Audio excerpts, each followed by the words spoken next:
Hello, my friends.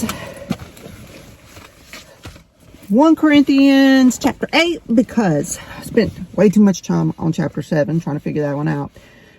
Really more or less for my benefit, but also for whoever else came across it.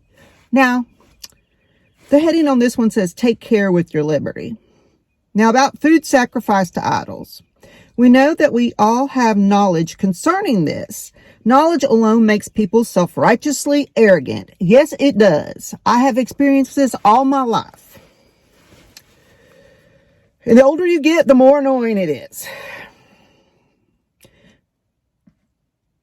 Knowledge alone makes people self-righteously arrogant, but love that unselfishly seeks the best for others builds up and encourages others to grow in wisdom.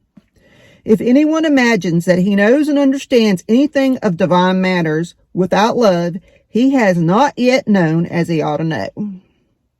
If you just talk and run your mouth about all the stuff you know, and there's no love in it, basically, it's like, all right, let me give you an example. Say I'm somewhere and I want to share the gospel. So I just walk up and I start rambling about all I know and why they should be saved. 99.9% of people will shut me down or close me out or walk away or just tune me out. They don't want to hear my ramble or my words. They want to see me prove it. Actions always speak louder than words. You can talk all day long, but if your actions or your attitude shows different, then that's what people see and hear. Now, of course, yeah, some people have never even heard about the gospel. Yeah, there's some people that may have heard of Jesus but don't know, yeah, you share, but just flat out walking up and starting a conversation that throws people off tends to put people off if they're not prepared. You got to pray about these things too. But if anyone loves God with all-filled reverence, obedience, and gratitude, he is known by him as his very own and is greatly loved. In this matter, then, of eating food offered to idols, because this was a thing back in the olden days, like when Paul lived, like the pagans would offer food to the idols. Of course, the idols couldn't eat, and they ate it. And they would sell it to eat it, the meat or whatever. And it's just food. So it's like, I don't believe in this idol, but hey, here's some food for nourishment. No big deal. It's not a sin. We know that an idol is nothing in the world. It has no real existence, and that there is no God but one. For even if there are so-called gods, whether in heaven or earth, as indeed there are many gods and many lords, yet for us there is but one God, the Father, who is the source of all things. And we exist for him, and one Lord, Jesus Christ, by whom all are things that have been created. And we believers exist and have life and have been redeemed through him.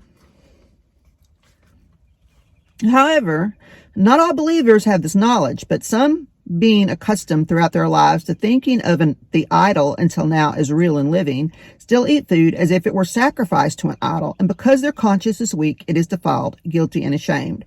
And there's the sidebar here.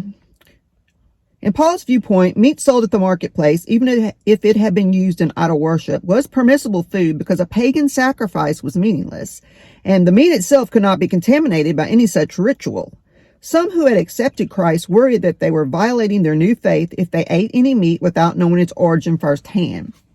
So that would cause them some distress. So he's explaining these situations. Now, food will not commend us to God nor bring us close to him. We are no worse off if we do not eat, nor are we better if we do eat. Only be careful that this liberty of yours, this power to choose, does not somehow become a stumbling block, that is, a temptation to sin to the weak in conscience. For if someone sees you, a person, having knowledge, eating in an idol's temple, then if he's weak, will he not be encouraged to eat things sacrificed to idols and violate his own convictions? See, people's convictions are different. I'm going to get into this in a moment. For through your knowledge, spiritual maturity, this weak man is ruined. That is, he suffers in his spiritual life. The brother for whom Christ died. And when you sin against the brothers and sisters in this way and wound their weak conscience by confusing them, you sin against Christ. Therefore, if my eating a certain food causes my brother to stumble or slash sin, I will not eat such meat ever again, so that I will not cause my brother to stumble. And here's your sidebars. The knowledge that no harm can come from eating the meat, since in reality the sacrifice is meaningless. Now, the position in which people dine is reclining.